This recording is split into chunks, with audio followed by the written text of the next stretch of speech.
ringkasnya pada pagi ini saya nak mengajak para jemaah yang dirahmati Allah Subhanahu Wa Taala, di mana saya nak ajak untuk tuan-tuan merenung ayat yang ke-103 sehingga kepada ayat yang ke-105 surah Al-Kahfi. Dalam surah Al-Kahfi Allah Taala menyebut qul hal unabbiukum bil akhsarina a'mala. Allah katakan wahai Muhammad, maukah kamu khabarkan kepada kamu akan orang-orang yang paling rugi sekali amal perbuatan. Mana dalam ayat ini Allah Ta'ala sebut kepada kita tentang ada di kalangan manusia di atas muka dunia, mereka itu rajin beramal, tetapi amal itu di sisi Allah Ta'ala rugi, maka amal itu sia-sia.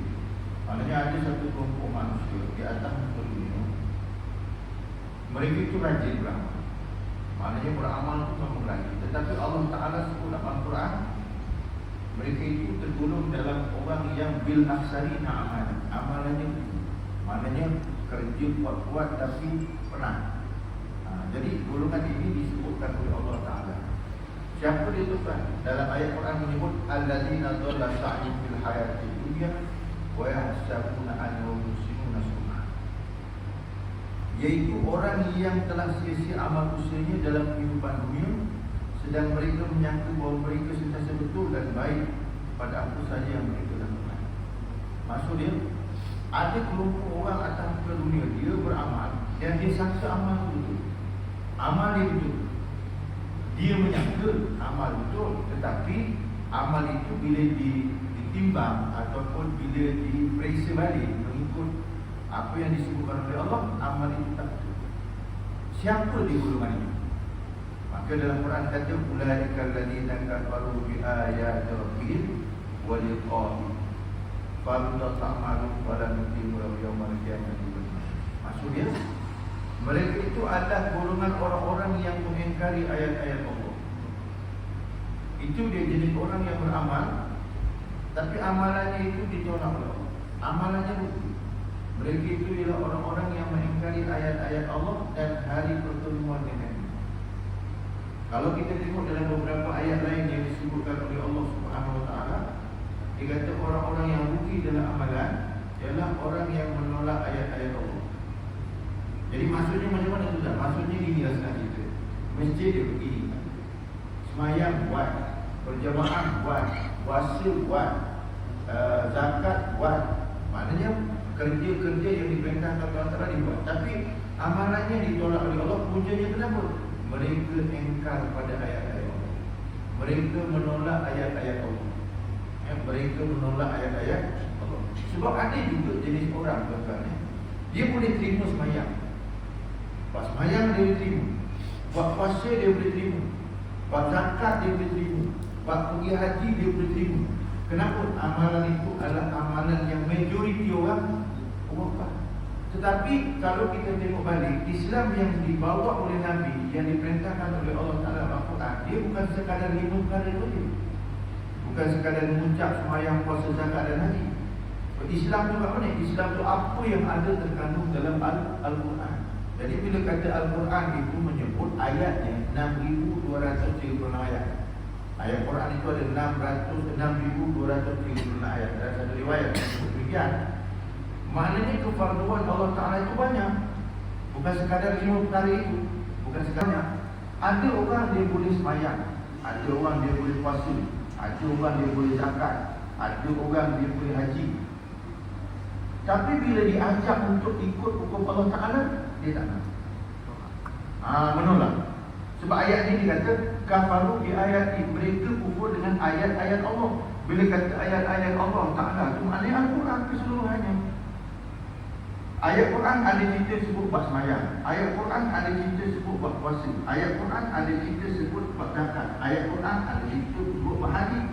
Dalam masa yang sama, ayat Quran juga ada cerita pasal keluarga, ayat Quran ada cerita pasal masyarakat, ayat Quran ada cerita pasal muamalah, ekonomi, ayat Quran ada cerita pasal undang-undang, ayat Quran ada cerita pasal ibadat, ayat Quran ada cerita pasal politik. Semua di dalam sebahagian. Kalau ambil sebahagian tolak sebahagian, tuan, maka orang ini adalah kufur di sisi Allah Subhanahu Wa Taala. Sebab Islam ni tuan-tuan, dia punya matematiknya, dia tak suka macam matematik kat sekolah. Kalau matematik kat sekolah, kalau kita belajar 6 tolak 1 jawapannya, itu matematik sekolah. Tapi kalau Islam 6 tolak 1 kafir, 6 tolak 1 kosong. Contohnya macam mana? Contoh rukun iman yang 6, percaya Allah, percaya Rasul, percaya kitab, percaya malaikat, percaya hari kiamat, percaya pada qadar, 6 ditolak 1, hilang nama. Kalau matematik kat sekolah 6 tolak 1 tinggal 5. Tapi kalau matematik Islam, tolak rukun iman 1 je, habis tu. Itu dulu sekali. Sebab tu dalam ayat ni disebut, orang yang kufur kepada ayat-ayat Allah Subhanahu Wa Taala, maka mereka itu orang yang kalau beramal, amalnya ditolak. Allah tak terima. Na'udzubillah min dzalik. Sebab tu tuan-tuan, kita sebagai seorang beriman kena betul-betul beriman. Maknanya kena terima semua yang diperintahkan oleh Allah. Sebab tu kita selalu diajak untuk berdoa. Berdoa dengan Allah Ta'ala, minta apa? Minta Allah tolong, minta Allah bantu kita supaya Allah berikan kekuatan untuk beramal dengan syariat ini. Kalau semata-mata kita sendiri, kita tak mampu nak buat. Tapi kita minta dengan Allah, Allah bantu. Sebab tu dalam doa yang Nabi ada apa dia? Allahumma inna ala zikrika wa syukrika wa husni ibadatik. Itu doa Nabi aja. Doa Nabi aja maksudnya apa? Allahumma inna ala zikrika, ya Allah kau bantu aku untuk mengingat kita. Kalau Allah Ta'ala tak bantu kita tuan-tuan, wirid memang tinggal. Sembahyang apa dah lagi? Cuba kita tengok anak kita tuan-tuan. Anak kita pagi apa malam tidur. Bila kita tak kejut dia, subuh bangun lah kadang. Kalau Allah Ta'ala tak izin bangun, tak bangun dia. Tak bangun. Walaupun dibangun, tak bangun dia. Kenapa? Sebab yang boleh bantu kita untuk ingat dengan Allah Ta'ala itu adalah Allah. Allah ma'inna ala zikrika. Maknanya kita nak ingat Allah Ta'ala, minta bantuan dengan Allah. Kalau Allah Ta'ala tak tolong, memang tak mampu nak buat. Kemudian bersyukrika, dan kita nak bersyukur pun atas bantuan Allah Ta'ala. Kita tengok orang banyak harta kaya, berapa ramai nak bersyukur. Kan Allah Ta'ala bagi nikmat, maknanya kalau banyak harta kita bersedekah. Tapi berapa ramai orang yang kaya nak bersedekah payah. Tuan-tuan tengok biasa yang rajin bersedekah siapa? Kebanyakannya orang miskin. Orang yang tak berapa pernah ada duit, pergi RM1, RM5, RM10, kan? Hasil dari penampungan. Itu sebab kita tengok itu juga orang kampung. Kalau nak pergi haji tu, dia kumpul sikit, lama-lama boleh pergi. Tapi kalau orang yang jutawan, banyak duit, belum tentu. Kenapa? Sebab tu tadi Allah tak bantu dia untuk ingat dengan Allah Subhanahu Wa Taala. Macam tu juga tuan-tuan, Allah bagi rezeki kita atas kesihatan. Tuan-tuan tengok, kalau Allah Ta'ala tadi bantu kita untuk beribadat, artinya kalau orang mampu untuk pergi ke masjid, itu siapa yang bantu? Allah. Maknanya Allah suka menghalalkan dia ke masjid. Tapi kalau orang payah sangat nak pergi masjid, itu tandanya apa? Allah tak tolong. Bila tak tolong, maknanya Allah benci kan? Maknanya apa tuan-tuan? Bila kita tengok ada orang datang ke masjid, itu adalah tanda orang itu disayangi oleh Allah. Tandanya Allah sayang pada dia. Tapi kalau orang tak nak pergi ke masjid, yang sepatutnya memang kena pergi masjid, kan biasanya orang lelaki kan wajib pergi masjid. Bila? Hari Jumaat. Hari Jumaat tuan-tuan, sembahyang Jumaat hukumnya wajib kan? Mana tu sembahyang Jumaat hukumnya sunat? Kalau sembahyang Jumaat hukumnya wajib, artinya pergi Jumaat hukumnya wajib juga. Pas sembahyang Jumaat itu wajib, perginya wajib. Kalau nak tak wajib tuan-tuan, orang tak nak pergi sembahyang Jumaat, boleh. Apa syarat dia? Pertama, orang tu mesti budak kecil. Sobi. Dia soal kalam salah. Nah, Allah Ta'ala Nabi kata, kalam diangkat mata mikir ada 3. Pertama sobi. Kalau nak tak nak ke masjid, jadi sobi. Sobi itu budak kecil, belum balik. Tapi kalau tengok-tengok yang ada ni semua dah balik tuan-tuan. Yang kedua, dia kata nombor 2, an-naum hatta yastayqiz. Orang yang tidur sampai dia sedar. Maknanya orang yang tidur sampai dia sedar. Maknanya kalau orang dia tidur daripada pagi, satu-satunya asar, hari Jumaat, dah tak dapat Jumaat lah. Sebab kenapa dia tertidur? Yang ketiga, majnun, gila. Ini 3 kelompok ni kalau tak pergi Jumaat tak apa. Kalau tak satu budak, 2 orang gila, 3 orang tidur, dia tak pergi Jumaat tak apa. Tapi kalau selagi dia itu tidak budak, dia tak tidur, dia itu tidak gila, maka wajib pergi Jumaat, itu wajib. Jadi kalau dia pergi tuan-tuan, itu tandanya apa? Kalau mengikut dalam ayat Quran ni ialah orang yang dikasihi oleh Allah Subhanahu Wa Taala. Itu tanda. Sebab tu orang lelaki dia wajib untuk pergi ke masjid. Nak tak nak dia kena wajib pergi hari Jumaat. Kan hari Jumaat.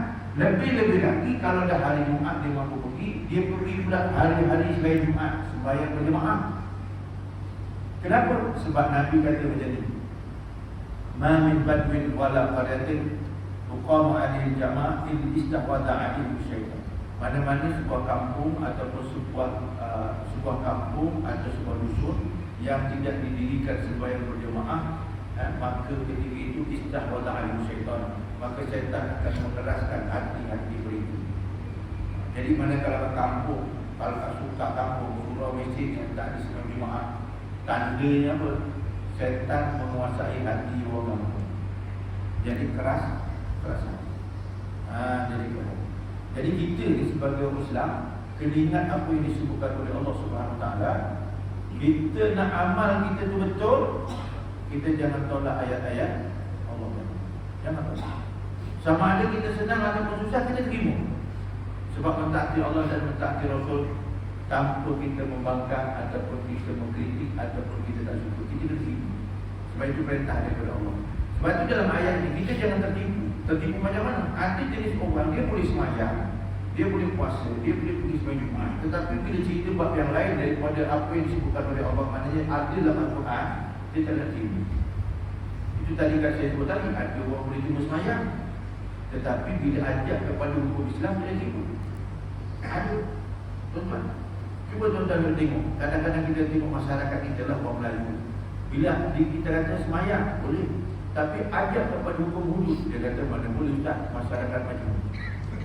Alasan itu kan, kita selalu dengar dekat mana, dekat warung boleh bercerita macam mana Ustaz nak laksanakan Islam masyarakat kita berbilang tahun. Kalau kita tanya balik, zaman Nabi tak berbilang tahun. Zaman Nabi, masa Nabi meninggal, masa Nabi hidup, zaman dia tu ada tak berbilang tahun? Yang saya baca tuan-tuan dalam sejarah Islam, Nabi masa daripada Mekah ke Madinah, masa Nabi jadi ketua dekat Madinah, ada 5 kelompok manusia. Selalu saya sebut Muhajirin, Ansar, Banu Qainuqa, Banu Nadir dan Banu Qainuqa. Ini disebutkan 2 kelompok Islam, 3 kelompok kafir. Nabi belum mati lagi. Maknanya Nabi jadi ketua, Nabi masyarakat itu dah majmuk dah. Tetapi dapat dilaksanakan Islam. Jadi artinya apa? Kalau orang hari ini mengatakan bahawa bila diajak kepada Islam, dia kata ini masyarakat majmuk, itu salah. Itu hanya persepsi dan emosi, bukan fakta. Bukan fakta. Sebab orang Islam, dia kena faham. Tadi ayat kata, orang yang amalnya tidak diterima oleh Allah, yang rugi, dikatakan rugi ialah orang yang ulaika alladziina kafaru bi ayati. Orang yang kufur kepada ayat-ayat Allah. Semayang dalam Quran ada, puasa ada, hukum hudud dalam Quran ada tu dah. Ya. Tuan-tuan tengok kalau nanti Pak Imam baca ayat 59 surah An-Nisa, nanti dia baca. Selepas ayat 59, ayat 60, ayat 61. Ayat 61 dalam surah An-Nisa itu berbunyi wa idza qila lahum ta'alu ila ma anzalallahu wa ila rasul ra'aital munafiqina yasuduna anka sududan. Ini ayat 61 surah An-Nisa. Ayat ini memberi masalah. Wa idza qila lahum, dan apabila dikatakan kepada mereka ta'alu ila ma anzalallahu, marilah ikut apa yang Allah Taala turunkan, apa yang Rasul turunkan. Ra'aital munafiqina yasuduna anka sududan. Kamu akan tengok orang munafik itu menyekat dengan sebenar-benar sekatan. Dia tak kata orang kafir. Tuan-tuan, kalau saya nak tanya, orang kafir kalau dia takkan Islam, itu logik tak logik? Logik, kata memang dia tak kafir. Dia kafir. Dia memang tak Islam. Artinya dia tak terima undang-undang Islam, itu logik lah. Tetapi kalau orang yang munafik, yang luarnya nampak Islam tapi hatinya kafir kepada Allah, maknanya sikap dalam dua muka, orang begini nampak dia Islam, tetapi apa itu Islam? Dia tolak Islam. Quran kata ra'aital munafiqina yasuduna anka sududan. Orang munafik dia biasa tak suka dengan hukum Islam. Orang munafik dia tak suka dengan hukum Islam. Itu dia. Semayang dia boleh semayang, tapi bab yang lain dia tak boleh terima. Sebab tu tuan-tuan, kita sebagai orang Islam, kenapa kita kena belajar Al-Quran tadi yang diturunkan kepada Nabi Muhammad SAW, supaya apa? Jiwa kita dilatih untuk tidak menolak ayat-ayat Allah. Kalau menolak ayat-ayat Allah, masalah. Yang menolak ayat-ayat Allah, masalah. Itu kan. Contohlah tuan-tuan, kalau tuan-tuan balik rumah, kalau cuba tuan-tuan tanya rumah, kan? Bila agak-agak kalau abang ni kahwin dua lagi, kau nak? Kan? Macam agak-agak gila. Macam tu. Oh, bengkeng orang kata kan. Mendekelek orang kata. Kan? Betul tak ya? Memang itu. Tetapi kalau tanya balik, Quran kan ada ayat fankihu ma Allah walakum minan nisa'i masna wa thulatha wa ruba'. Kamu nikahlah dengan perempuan 2, 3 atau 4. Kalau kamu tak mampu, maka 1. Quran ada sebut. Jadi maknanya keingkaran dia itu dia tak suka tu sebab dia tak suka Quran ke apa. Itu yang tuan-tuan kena faham. Kadang-kadang kita dah tengok isteri kita pun semayang, kan? Puasa, tapi cuba tanya hukum tu. Memang tuan-tuan bengkeng ambil, kan? Betul tak? Itu yang selalu saya sebut apa? Kalau ustaz dan kita kuliah malu 3, memang dia tak terima. Tapi kalau Peramli berlakon malu 3, lekik-lekik dia terima. Betul tak tuan? Kalau Peramli lah yang buat malu 3 tu, bila dia tu suruh isteri kita tengok, lekik-lekik dia tengok. Kenapa? Seronok. Tapi kalau ustaz cerita, mesti kata aku belum menyampah kalau ustaz cerita buat ni. Artinya tuan-tuan, sedangkan kalau kita lihat itu dalam Quran memang hukum Allah. Sebab itu Allah Ta'ala sebut Quran, ada di kalangan hamba-hambanya yang beramal kuat tetapi amalnya sebagai amalan orang yang rugi. Puncanya kenapa? Menolak ayat-ayat Allah. Sebab itu tuan-tuan, untuk kita tak menolak ayat-ayat Allah, macam mana? Pertama, bacalah Al-Quran tu rajin. Kedua, belajarlah isi kandungan Al-Quran tu rajin. Kena tahu. Kena tahu. Supaya apa yang kita baca, apa yang kita tahu, kita sendiri boleh terima.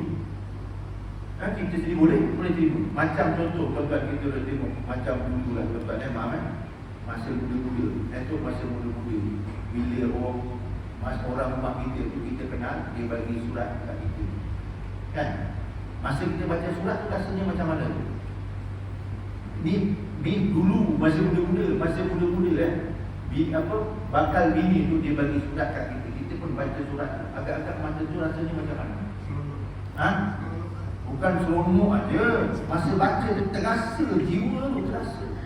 Itu yang orang Melayu kata, bila dah baca terasa tu, mandi tak basah, makan tak kenyang, tidur tak lena. Lepas tu buat pepatah lagi, dia kata, aku kalau tak nampak orang tak apa, jadi nampak rumah-rumah yang dia kan. Punya orang Jawa kata sangkingnya tu kan. Itu perkataan kalam surat manusia dengan manusia. Yang ini Al-Quran tu kalam daripada Allah, surat daripada Allah. Kalau manusia punya surat tu baca kita pun terasa, kan? Cuba tuan-tuan, orang rumah balik sebulan, balik dia jumpa kita, dia kata bang, kangen betul lah, kan? Dia kata, dia cakap macam tu pun jiwa kita dah rasa lain. Ini Al-Quran kita kena baca, kena ada perasaan. Sebab tu Allah Ta'ala sebut, orang yang tolak ayat-ayat Quran, walaupun dia beramal, rugi. Kalau dia beramal kuat tapi tolak ayat Quran, rugi. Al-Quran juga ayatnya banyak, 6,200 ayat, 114 surah. Dimula daripada Fatihah, akhirnya Qul a'udzu birabbin nas. Ayatnya banyak. Sebab itu kita tuan-tuan kena belajar satu-satu, barulah kita tahu perintah itu datang daripada Allah. Jangan sampai nanti kita beribadat tapi rugi je, tak dapat pahala. Satu, rugi, Allah Ta'ala tak terima. Boleh faham tak? Yang nombor 2, antara golongan orang yang rugi, wa may yabtaghi ghayra al-islam dinan fala yuqbal minhu wa huwa fil akhirati minal khasirin. Orang yang tak jadikan Islam sebagai cara hidup, maka orang itu tidak diterima amalnya dan dia akan sebagai rugi. Ayat 85 surah Ali Ibrahim itu. Allah Ta'ala kata, antara golongan yang rugi selain daripada menolak ayat Quran, yang kedua, orang yang tak menjadikan Islam sebagai apa? Sebagai cara hidup. Tuan-tuan, ada kadang setengah orang tuan-tuan, dia boleh pergi masjid, dia boleh pakai jubah, boleh semayang, tapi kadang-kadang dia naik motor pakai jubah ini. Betul tuan-tuan? Ada. Kadang-kadang orang dia boleh pergi sembahyang masjid, boleh pergi, tapi kadang-kadang dia naik motor tutup. Sembahyang, kan? Sembahyang. Jadi tuan-tuan kena lihat, apabila orang itu dia menjadikan Islam itu sebagai cara hidup, maknanya apa? Dalam masjid dia pakaiannya Islam, luar masjid pun pakaiannya Islam. Dalam masjid dia ikut Islam, luar masjid pun dia ikut Islam. Selalu saya bagi contoh macam ni. Kalau kita selalu tengok pokok kelapa, selalu saya bagi gambaran ni, kalau kita selalu tengok pokok kelapa, kita mesti pastikan akornya kelapa, batangnya kelapa, daunnya kelapa, buahnya kelapa, pucuknya pun, lidinya pun lidi.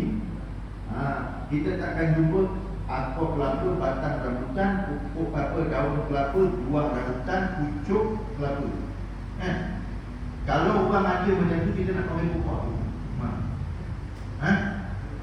Tak tahu sebut, tak ada nama. Memang tak ada nama.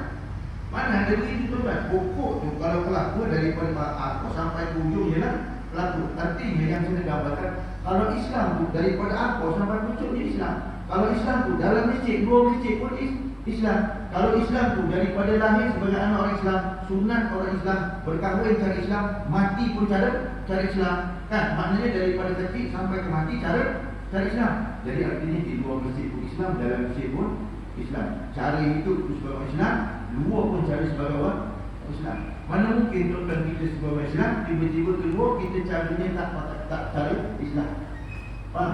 Sebab tu saya tadi contohkan, kalau kita sebagai Islam, kita boleh pakai tutup aurat dalam masjid, keluar pun kita boleh pakai tutup aurat ni. Macam mana? Tu yang kena baca tu. Tu yang kena baca. Minggu lepas, saya sebut tuan-tuan, Islam itu yang kita pasal milih pemimpin. Islam itu dia boleh memerintah. Islam dan agama Islam itu boleh dijadikan dasar pemerintah. Boleh, memang cukup boleh. Bukan tak boleh. Boleh. Cumanya perlu dipelajari. Tuan-tuan kena faham gini. Saya dulu dah belajar masa sekolah-sekolah dulu, sejarah ketika mana Inggeris dan Belanda menjajah negara. Kan? Bila dia balik, dia tinggalkan apa tuan-tuan? Bab ibadat dia tak kacau. Bab ibadat dia tak kacau. Nak semayang ke, nak puasa ke, nak zakat haji, dia tak kacau. Kemudian yang dia tak kacau apa? Bab nikah kahwin, munakahat, dia tak kacau. Maknanya nak kahwin, nak nikah, nak anak ramai ke apa, dia tak kacau. Tapi bab muamalah dia kacau. Bab muamalah, sebab tu tuan-tuan tengok dalam bab muamalah di bisnes, ada konvensional, ada Islam, ada riba, ada jual beli. Quran kata wa halallahu al-bai'a wa harrama riba. Jadi bab ni dia kacau sistem muamalah. Yang kedua dia kacau apa? Sistem al-qudha. Sistem kehakiman. Sebab tu tuan-tuan tengok, ada mahkamah syariah, ada mahkamah apa dia? Sivil. Kan? Dua-dua tu ada. Jadi tuan-tuan kena tengok betul-betul. Sedangkan Islam, dia memayungi antara orang Islam dan orang bukan Islam. Ada sistem Islam tu. Cuma oleh kerana manusia telah dijajah pemikirannya, maka kita lihat hari ini tuan-tuan, nak balik kepada Islam, dia nampak macam benda. Padahal Islam itu lebih dulu pada sistem bukan Islam. Islam lebih dulu. Tuan-tuan bayangkan, saya nak sebutkan contoh tuan-tuan. Malaysia ni merdeka 65 tahun dah kan? 65 tahun. Antara merdekanya Malaysia dengan Islam mana lebih dulu tak? Islam dulu. Islam 1444 tahun dulu. Artinya kita telah disalahfaktakan oleh barat. Artinya Islam itu memerintah 1444 tahun dulu. Cumanya apabila kita lihat orang bila dia memerintah, dia tak faham Islam, dia akan jadikan sistem sekular. Itu yang kita kena faham. Boleh faham tuan? Jadi maknanya kita ni sebagai orang Islam, bila pemimpin, kita nak pemimpin itu dia faham Islam dan minta dia perintah mengurus kita dengan cara Islam. Dengan cara Islam. Itu yang kita nak begitu. Boleh faham tuan? Jadi maknanya biarlah pemimpin yang kita nak pilih, tuan-tuan, dia nak Islam dan mendaulahkan Islam. Jadi negara kita apa? Baldatun thayyibatun wa rabbun. Negeri, negara yang diberkati oleh Allah, yang mendapat keampunan daripada Allah. Itu yang kita boleh faham, tuan-tuan. Jadi maknanya kalau pemimpin dia boleh duduk kat masjid, boleh baca khutbah, boleh mengimami sembahyang, kemudian dia boleh ngajak masyarakat yang kenal Allah, kan rasa seronok kita, tuan-tuan. Kan? Rasa seronok. Kita, tuan-tuan, dulu saya sebutkan nak dapat menantu, pilih menantu. Kalau menantu kita bila kahwin dengan anak kita, dia boleh jadi imam, tuan-tuan jadi makmum kat belakang. Rasa jadi macam mana, tuan-tuan, kita tu belakang. Misi situ hati. Tapi kalau menantu tu perompak, tuan-tuan, duit banyak tapi perompak, tolak ke depan, tak boleh jadi imam, agak-agak rasa. Bukan panas hati, menyesal nanti, tuan-tuan. Sebab tu saya selalu sebut apa? Penyesalan tidak pernah berada di depan, penyesalan biasa berada di belakang. Yang ada ialah kebenaran di hadapan. Jadi apa yang saya nak sebut, tuan-tuan, ialah jangan sampai kita jadi orang yang rugi. Saya tahu, tuan-tuan, hari ini khutbah manusia yang rugi di sisi Allah Ta'ala. Hari ini punya khutbah manusia yang rugi di sisi Allah. Jadi sebelum membaca, saya buka dulu. Sebab saya baca ayat dia, kul hal unabbiukum bil akhsarina. Katakan wahai Muhammad kepada hamba-Ku, aku beritahu kepada kau macam mana orang yang rugi dalam amalan. Ada orang beramal, tuan-tuan, bagi petang siang malam, tapi amalannya rugi, Allah Ta'ala tak terima. Puncannya kenapa? Ulaika alladziina kafaru bi ayat. Mereka yang menolak ayat-ayat Allah. Na'udzubillahi min. Jadi cukuplah kala itu, tuan-tuan. Alhamdulillah, insya-Allah kita jumpa pula di lain masa untuk hari ini. Nanti bab tu tadi Pak Imam sambung dalam khutbah. Tajuk dia tu yang saya tahu, tuan-tuan. Manusia yang rugi di sisi Allah. Ayatnya pun yang saya baca dulu. InsyaAllah, tuan-tuan, kita sambung nanti ataupun kita tengok Pak Imam baca. Tapi yang penting, jangan lupa, tuan-tuan, jangan sampai kita meredamkan diri kita menjadi orang yang rajin beramal tetapi amalnya ditolak oleh Allah Subhanahu wa Ta'ala. Apa dia? Besok, kalau tanya saya lah, tadi saya dah bagi contoh, tuan-tuan, kita mesti pilih orang yang Islam, yang nak mendaulahkan Islam. Saya dah sebut pada minggu lepas, Talzamu Jamaah Al-Muslimin wa Imam. Kamu kena bersama dengan jamaah Islam dan kepimpinan mereka. Itu dah jelas, kan? Jelas. Dan saya dulu bagi misal dulu, kita belum makan daun-daun kayu.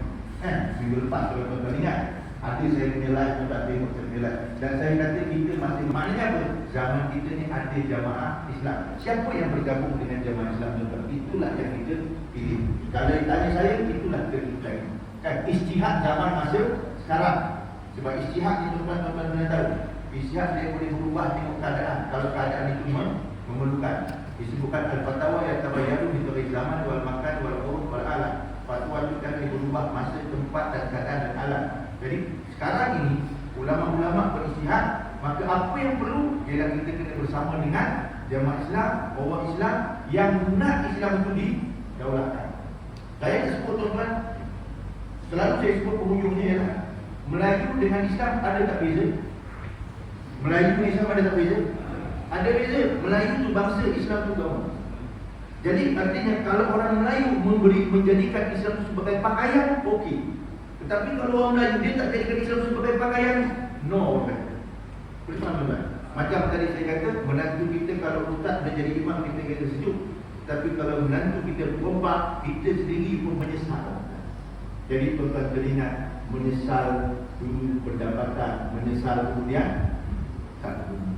Penyesalan berada di belakang, tidak pernah berada di hadapan. Tuan-tuan, kita kena gunakan akal sebelum pada kita mati.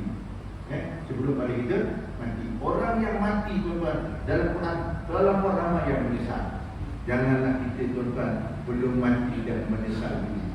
Jadi artinya, tuan-tuan, gunakan akal, munajat dengan Allah Subhanahu wa Ta'ala. Kita minta dengan Allah petunjuk. Moga Allah Ta'ala tolong kita daripada dunia sampai ke Allah. Aku lupa lihada wa astaghfirullah li wa lakum. Assalamualaikum warahmatullahi wabarakatuh.